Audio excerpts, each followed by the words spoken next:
नमस्कार दोस्तों, मैं परमेश्वर। ब्रह्मा जी के वरदान में आज हम लोग बात करने वाले हैं कैंसर पे। कैंसर कितने तरह का होता है? 3 तरह का। कौन कौन सा? एक होता है जो बाहर के किसी भी अंग में हो जाता है।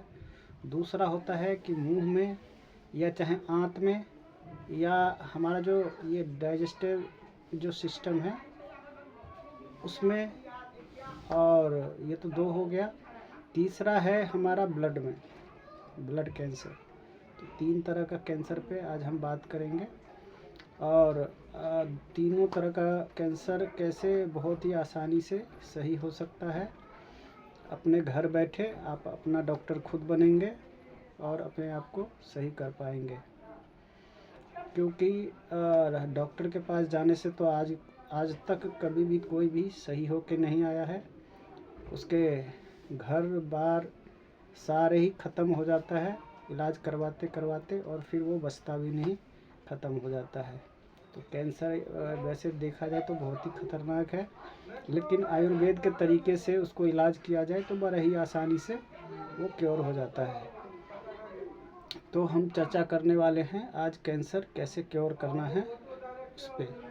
पहली बात हम इस पे आते हैं कि कैंसर होता कैसे है। आजकल का जो रहन सहन है, खान पान है, जो मॉडर्न ज़माना है, उसके हिसाब से सभी आजकल जो है ना, खान पान जितना भी है सब पैकेट वाला फूड ज़्यादातर पसंद करते हैं। और जैसे पिज़्ज़ा बर्गर यही सब ज़्यादा चल रहा है। और जितना भी फूड है लगभग पैकेट में ही आता है। वो पैकेट में जो आता है ना, उसमें कोई ना कोई हमारे अंदर जो है ना टॉक्सिन बनता रहता है।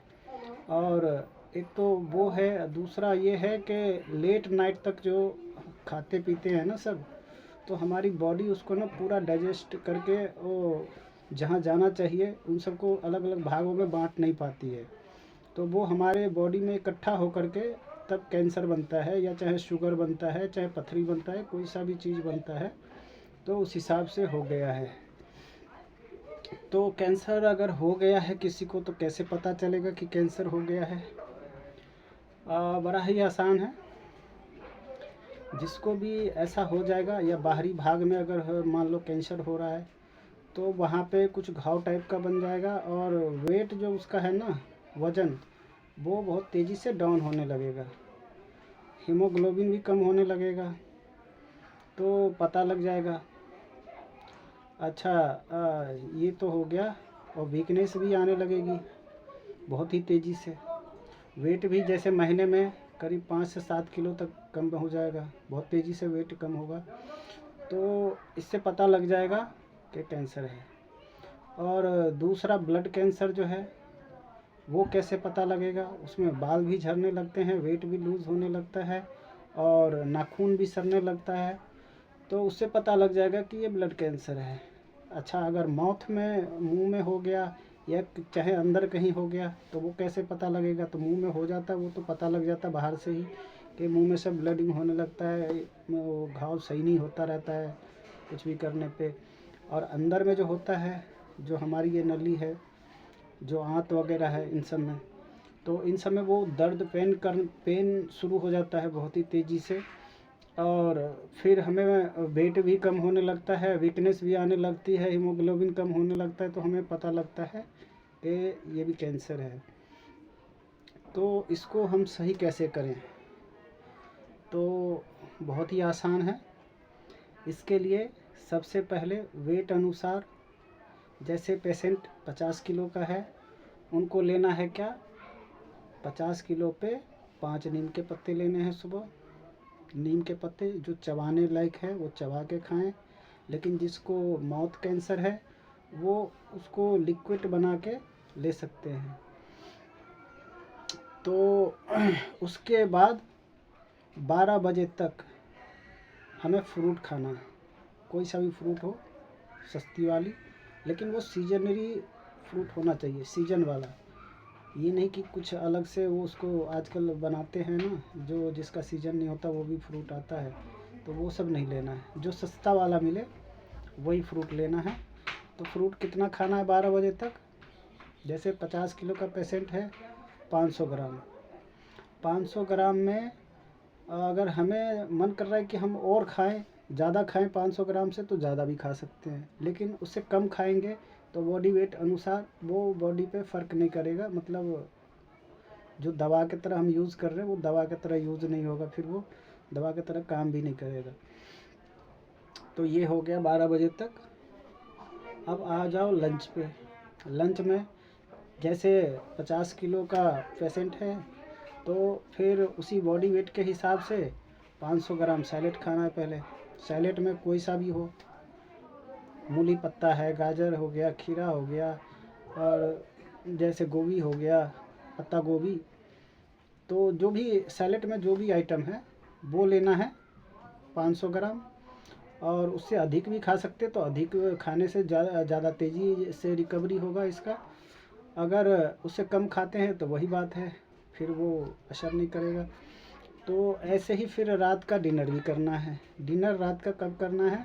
जब तक सूरज है तभी तक, यानी कि 6 बजे तक डिनर फिनिश कर लेना है। फिर अगली सुबह उसी रोटेशन से चलना है और ये करना है।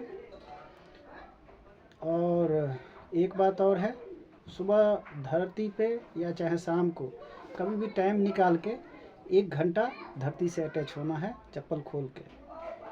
अगर 1 घंटा से हम ज़्यादा होते हैं तो रिकवरी रेट भी बढ़ जाएगा। अगर हम 1 घंटा हो रहे हैं तो भी हो जाएगा रिकवर। लेकिन अगर हम ज़्यादातर 2 घंटे या 3 घंटे अगर अब मेरे पास टाइम है तो अगर हम अटैच रहते हैं तो और तेज़ी से रिकवर होगा। और धूप तो लगाना है, 1 घंटा धूप तो लग ही जाता है। इधर उधर कुछ भी काम करोगे रोज़मर्रा का तो उसमें तो धूप तो लग जाएगा, लेकिन धूप भी लगाना ज़रूरी है। 1 घंटा तो मैक्सिमम लगाना ही है। अगर इससे ज़्यादा लगाएं तो और तेज़ी से रिकवर होगा। तो ये तो हो गया कैंसर पे डाइट कैसे लेना है ये। और जिसको माउथ कैंसर है वो तो फ्रूट नहीं खा पाएगा, वो तो सैलेड नहीं खा पाएगा। तो सैलेड और फ्रूट कैसे खाना है?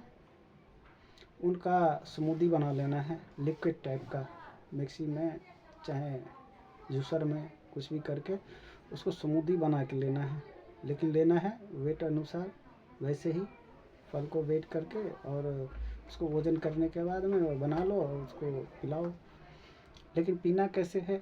आराम आराम से, जैसे हम चबा के जितना खा पाएंगे जितना देर में उतना ही लेना है, घोट घोट करके पीना है आराम से, इस तरीके से लेना है। और जिसके माउथ में कैंसर है तो वो तो नीम के पत्ता भी नहीं ले पाएगा।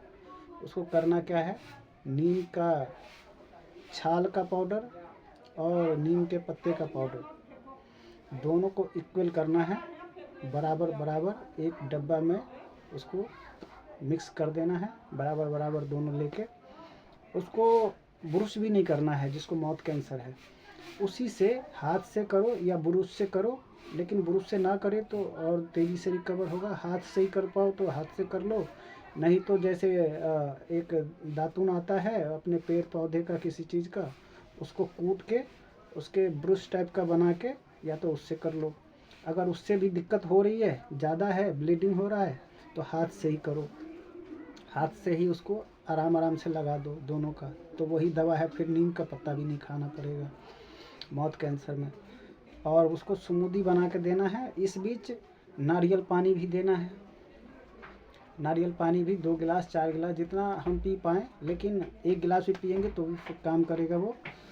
और अब आ जाते हैं ब्लड कैंसर पे। ब्लड कैंसर पे उसका पहचान ये है कि बाल भी झड़ने लगता है, नाखून भी झड़ने लगता है, नाखून निकलता है तो सड़ने लगता है वो। तो उसको भी सेम डाइट देना है। सेम डाइट देने के बाद उसमें एक बदलाव है, जो कि हॉट वाटर करना है उसको। पानी में पानी गर्म करके 42 डिग्री 42 डिग्री, एक पानी मापने वाला एक वो आता है थर्मामीटर, वो लेके पानी गर्म करके उसमें नाभि तक डुबा के बैठना है। कितना? आधा घंटा। अब पहला दिन तो आधा घंटा ही हो जाए बहुत है, दूसरा दिन धीरे धीरे बढ़ाते चले जाओ। अगर 1 घंटा बैठे तो और अच्छा है। और डाइट वैसे ही लेना है उसी तरह से। और उसमें चेंज ये है कि नारियल पानी भी लेना है। तो ये है। और जैसे कि आप लोग समझते हो कि कैंसर जो है, आप लोग गौर करोगे या चाहे खोजबीन करोगे तो कोई भी ऐसा कैंसर का पेशेंट नहीं है जो हॉस्पिटल के दवा से वो रिकवर हो गया हो, क्योंकि उसका चेक करने का भी तरीका अलग है। जो डायग्नोस्ट करता है ना, पता कैसे चलता है, कैंसर का जो जांच होता है, वहीं से कैंसर का खेल शुरू हो जाता है। और जिसको कैंसर नहीं भी होता है उसको भी कैंसर हो जाता है। तो पहले हम आते हैं डायग्नोस्ट पे, जो हॉस्पिटल में जाते हैं तो कैसा होता है। हॉस्पिटल में जब जाते हैं डायग्नोस्ट के लिए तो कई तरह का होता है। एक तो ऐसा होता है कि उसमें एक तार डाल के जहाँ पे हो रखा है उसमें से एक टुकड़ा निकालता है। अब जैसे ही एक टुकड़ा निकाल के ले गया तो वहाँ पे एक छेद बन जाता है, वो फिर फैलना शुरू हो जाता है। जो छोटा था वो बड़ा हो जाता है। जैसे फॉर एग्ज़ाम्पल आप एक टमाटर ले लो, 2 टमाटर ले लो, दोनों में टमाटर को रख दो, एक में एक सुराख कर दो और एक में सुराख मत करो, और 1 हफ्ते बाद देखो कि कौन सा पहले सड़ता है। तो आप लोगों को पता चल जाएगा कि सबसे पहले वही सड़ेगा जिसमें सुराख किया गया है और वही फैलेगा। तो ऐसा करके वो फैल जाता है। और एक होता है पेट स्कैन, उसमें ऐसे दबा के और ओवरीज को किया जाता है, जैसे लेडीज़ का हो जाता है तो उससे भी कैंसर वो पता तो लग जाता है उसको, लेकिन वो फैलता है बहुत तेज़ी से। जब डायग्नोस कराने जाते हैं पेट स्कैन के ज़रिए तो फिर वो उससे ज़्यादा तेज़ी से फैल जाता है। जैसे ही करवा के आते हैं तब से उसका शुरू हो जाता है काम फैलने का। तो ऐसे करके वो चेक होता है, फिर फैल जाता है। तो उसमें भी एग्जांपल दूँ तो जैसे 2 टमाटर या 1 टमाटर ले लो, उसको ऐसे 2 ईंट के नीचे दबा दो 22 किलो के वज़न से। जैसे ही दबाओगे तो वो फट जाएगा, लूज़ हो जाएगा। तो वो ऐसे करके अगर एक जगह पे है तो वो फैल के कई जगहों पे चला जाएगा, वो बढ़ जाएगा। तो ऐसे करके वो भी बढ़ जाता है। तीसरा, जो अगर हम डॉक्टर के पास जाते हैं तो वो तो 2 ऑप्शन देता है। एक तो कहता है रेडिएशन और दूसरा कहता है कि इसका ऑपरेशन। तो 2 ही इसमें है उपाय, लेकिन दोनों ही उपाय से पैसा तो लगेगा, सब कुछ लगेगा, टाइम भी लगेगा, खतरा भी है, और वो सही नहीं होता है, वो फैल जाता है। जैसे कि एक गमला ले लो, जैसे फॉर एग्ज़ाम्पल गमले को ऑपरेशन में ये लोग क्या करते हैं, एक गमला ले लो, गमला के ऊपर से उस जो पेड़ है उसमें उसको कैंसर मान लो, तो वो लोग क्या करते हैं ऑपरेशन में उसको काट देते हैं, काट के फिर छोड़ देते हैं। अब फिर है कि 1 हफ्ता बाद देखोगे, उस गमले को साइड में रख दोगे, वो गमला फिर से निकल आएगा। तो इस तरीके से वो लोग करते हैं, लेकिन ये सक्सेस नहीं है। दूसरा तरीका है कि रेडिएशन मार के जलाते हैं, जला तो देते हैं, ऊपर का जो भी भाग है वो जल जाएगा, लेकिन नीचे जो उसका जड़ है ना वो वैसे ही रह जाता है। तो फिर से 1 हफ्ते बाद देखोगे फिर से वो और तेज़ी से निकलता है। पहले 1-2 उसमें होता है, और जब जला करके या काट करके छोड़ते हैं तो उसमें 3-4 तरह के और निकलते हैं साइडों से। जैसे वो किसी भी पौधे में देख लो कि उसको एक तोड़ने के बाद में 2-3 निकल जाता है, वैसे ही होता है ये भी। तो इस तरीके से वो बढ़ते ही रहता है। फिर क्या है, दवा खिलाते रहेगा, ऑपरेशन होता रहेगा, रेडिएशन लगता रहेगा, बॉडी में और फैलता रहेगा, और जो पैसा है ज़िंदगी का, मेहनत का कमाई ज़िंदगी भर का, वो सारे जब तक ख़त्म ना हो जाए या जब तक मरीज़ ख़त्म ना हो जाए, दोनों में से जब तक एक ना हो जाए तब तक वो छोड़ने वाला नहीं। इसको कहते हैं हॉस्पिटल ट्रैप, उससे कोई भी सही नहीं होता है।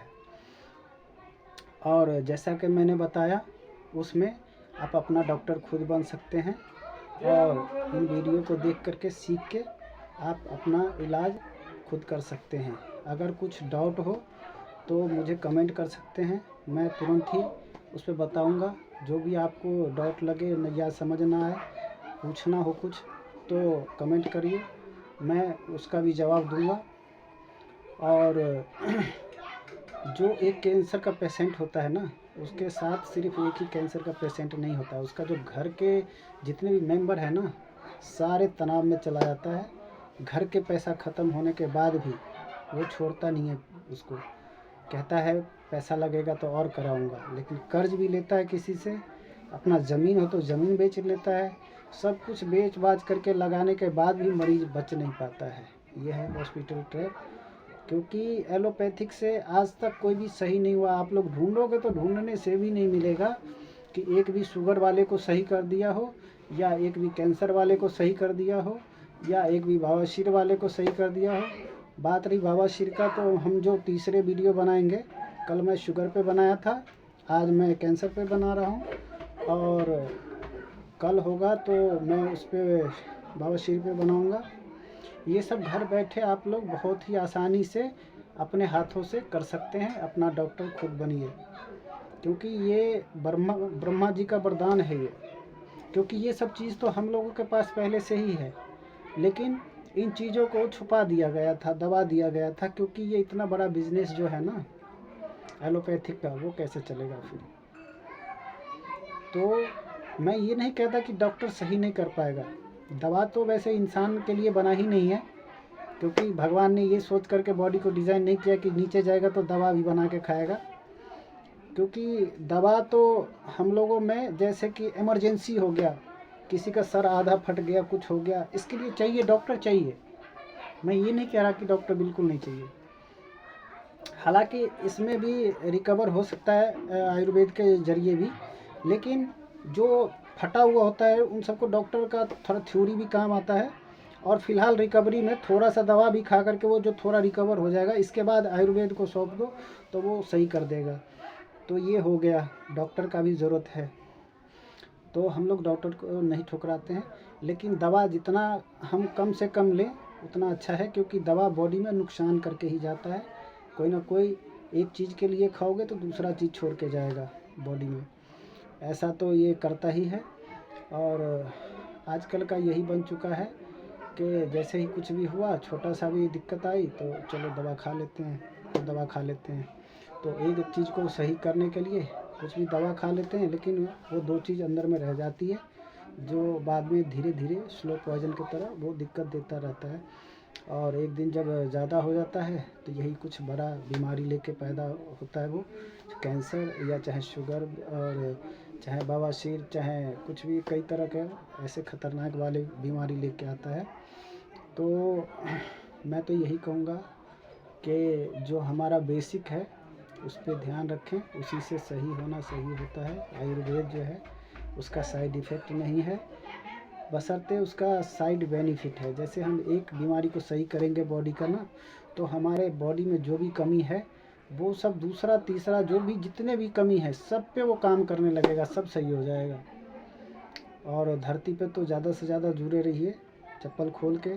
सबको मैं कहूँगा कि एक आध घंटे तो कभी भी टाइम निकाल करके धरती पे अपने आप को, बॉडी को अटैच कीजिए, ताकि बॉडी में जो इलेक्ट्रॉन आता है धरतियों से, वो हमारे रोग से लड़ने का क्षमता लेके एकदम बॉडी में आता है और सभी रोगों पे काम करता है। मतलब सभी रोगों को ख़त्म नहीं तो कम करता है वो। जैसे कि 100% किसी बीमारी पे जो दवा कर लो, उस दवा का अकेला जो असर होता है वो 60% होता है धरती पे खड़ा होने से, बाकी 40% कोई दवा काम कर सकता है। तो जय हिंद दोस्तों, बस आज के लिए इतना ही। ख्याल रखिए अपना, और पैकेट फूड सबसे बचिए, और जो अपने बच्चों को भी बचाइए। आजकल तो अनाज भी आने लगा है वैसे ही सारे यूरिया मारा हुआ, तो इस पे भी हम बनाएंगे कि कौन सा खाद बना के कैसे यूज़ करना है। खाद तो वैसे कोई सा भी अच्छा नहीं है, लेकिन जो हमारे जो गाय का भैंस का जो गोबर होता है ना, उससे खाद बनाया जा सकता है। और उसका जो गोत होता है, पेशाब, उससे भी बन सकता है। वो दोनों मिक्स करके भी बनता है, बहुत ही अच्छा। उत्पादन भी उससे ज़्यादा आएगा, जितना यूरिया में आता है उसके मुकाबले उससे ज़्यादा उससे आता है। तो बनाएंगे अब अगला वीडियो, पहले बवासीर पे, फिर बनाएंगे इन सब पे। जय हिंद दोस्तों।